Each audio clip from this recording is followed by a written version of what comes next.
Shalom, salam podcast M116. Kita akan belajar tentang self-esteem. Itu begitu penting sebagai satu kepribadian yang sehat. Mari kita belajar. Self-esteem merupakan salah satu aspek penting dalam psikologi dan kepribadian manusia. Dengan self-esteem yang baik, seseorang bisa lebih mencintai, menghargai, menerima diri apa adanya, terlepas dari segala kekurangan yang dimilikinya. Self-esteem adalah cara seseorang dalam memandang, menghargai, dan mencintai dirinya sendiri. Istilah yang juga disebut dengan harga diri ini juga bisa menjadi bagian dari kesuksesan seseorang, terutama jika ia dapat mengelolanya dengan baik. Orang yang memiliki self-esteem terlalu rendah atau sulit menerima diri apa adanya dan kurang percaya diri. Salah satu contohnya adalah orang dengan imposter syndrome yang merasa dirinya tidak pantas akan kesuksesan. Rendahnya self-esteem bahkan diketahui dapat meningkatkan risiko seseorang mengalami gangguan cemas dan depresi. Gangguan tersebut biasanya tidak terlihat secara kasat mata. Kondisi tersebut disebut dengan dark syndrome. Selain itu, orang yang memiliki gangguan kepribadian tertentu seperti avoidant personality disorder atau orang yang menjadi korban bullying seperti fat shaming dan juga biasanya memiliki self-esteem yang rendah. Sebaliknya, self-esteem yang terlalu tinggi atau berlebihan pun tidak baik. Misalnya pada kasus Dunning-Kruger effect. Hal ini mungkin bisa menjadi tanda adanya gangguan kepribadian narsistik atau megalomania. Faktor-faktor yang mempengaruhi self-esteem, ada banyak faktor yang dapat mempengaruhi nilai self-esteem seseorang. Sebagian faktor tersebut bahkan sudah ada sejak masa kanak-kanak. Berikut ini adalah beberapa faktor yang dimaksud. 1. Pendapat orang lain. Pendapat dari orang sekitar seperti keluarga, teman ternyata dapat mempengaruhi self-esteem seseorang. Apabila mereka fokus terhadap kelemahan dan selalu menghina kekurangan Anda, hal ini bisa membuat Anda merasa tidak diterima di lingkungan. Tak hanya itu, komentar dan pendapat yang dilontarkan melalui media sosial pun secara tidak langsung bisa mempengaruhi self-esteem Anda. Kedua, pikiran diri sendiri. Asumsi, pikiran atau perkataan yang Anda sampaikan ke diri sendiri juga bisa memberikan dampak besar terhadap self-esteem. Oleh karena itu, sebaiknya Anda mengubah pikiran dan kata-kata negatif yang sering diucapkan menjadi pikiran dan kata-kata positif atau positive self-talk. Misalnya, ketika mengalami suatu kegagalan atau stres, cobalah untuk tidak menyalahkan diri sendiri. Anda bisa mencoba untuk mengatakan ke diri sendiri, saya belum berhasil kali ini, mungkin lain kali kesempatan saya akan berhasil. Selain itu, terkadang apa yang Anda pikirkan merupakan hasil dari mendengarkan perkataan negatif dari orang sekitar. Sebaiknya Anda mulai belajar untuk tidak menghiraukan perkataan yang justru membuat diri Anda merasa semakin direndahkan. 3. Kemampuan diri. Self-esteem Anda miliki bisa ditingkatkan dengan mengasah kemampuan atau keahlian yang dimiliki.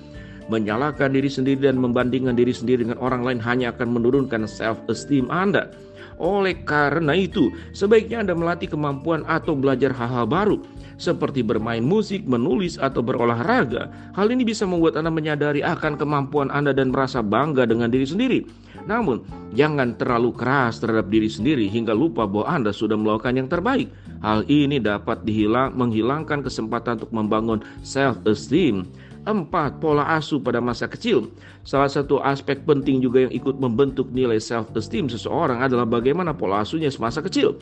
Berbagai riset menunjukkan bahwa anak yang dibesarkan dengan pola asuh otoriter, helikopter parenting, atau trauma masa kecil dapat memiliki self-esteem lebih rendah. Oleh karena itu, untuk menumbuhkan rasa percaya diri pada anak, cobalah untuk mendidiknya dengan rasa kasih sayang, empati, dan selalu bersikap suportif. Dengan demikian, anak pun dapat memiliki self-esteem yang baik hingga dewasa. Beberapa cara untuk meningkatkan self-esteem. Jika Anda merasa memiliki self-esteem yang rendah, cobalah untuk menerima fakta bahwa tidak ada manusia yang sempurna. Daripada sering menyalahkan diri sendiri, Anda bisa mencoba meningkatkan self-esteem dengan beberapa cara berikut. Kenali dan fokus bakat yang dimiliki, sehingga Anda pun bisa merasa memiliki nilai positif. Jalin komunikasi dan bangun hubungan dengan orang-orang yang bisa menerima Anda apa adanya dan membawa pengaruh positif. Hentikan kebiasaan menyalahkan diri sendiri dan usahakan untuk selalu berpikir positif. Hargai pendapat orang lain dan terima dengan lapang dada, serta anggap bahwa kritik tersebut bertujuan baik untuk membangun diri Anda. Kembangkan kemampuan untuk meningkatkan self-esteem Anda. Self-esteem setiap orang cenderung berubah-ubah dari waktu ke waktu berbagai aspek dalam kehidupan sehari-hari. seperti hubungan interpersonal dengan orang lain dan pengalaman hidup akan menentukan bagaimana Anda cara memandang diri Anda. Tak hanya itu, self-esteem pun bisa berubah. Ada kalanya Anda merasa kurang percaya diri, tetapi ada kalanya juga Anda bisa bangkit dan bersemangat sehingga self-esteem Anda meningkat. Ketika menghargai diri sendiri dan memiliki self-esteem yang baik, Anda akan merasa nyaman dan berharga. Anda juga bisa mendapatkan respon yang positif dari lingkungan sekitar dan dapat belajar menerima masukan dari orang lain. Ya, kurang lebih demikian. Wow, saya baca bagus sekali ya.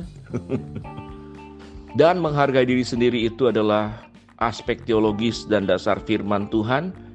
Kalau Tuhan menghargai kita, kalau Tuhan menerima kita, dan kalau Tuhan menjadikan setiap kita itu ada rancangannya Tuhan yang terbaik untuk setiap orang, dan satu orang ke orang lain itu tidak ada yang sama. Itu adalah dasar teologis firman Tuhan yang membuat kita bisa menghargai diri sendiri.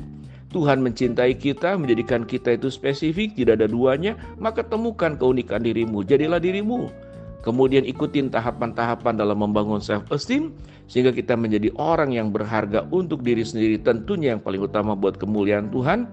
Dan suara-suara kiri kanan belajar lebih objektif untuk menyaringnya. Yang memberi dampak negatif, lupakan ya, sudah tidak perlu didengarkan. Tapi yang memberikan dampak positif dicerna, dibaik, diteliti, lalu kemudian dipilih dan dipilah. Demikian podcast M116, Shalom.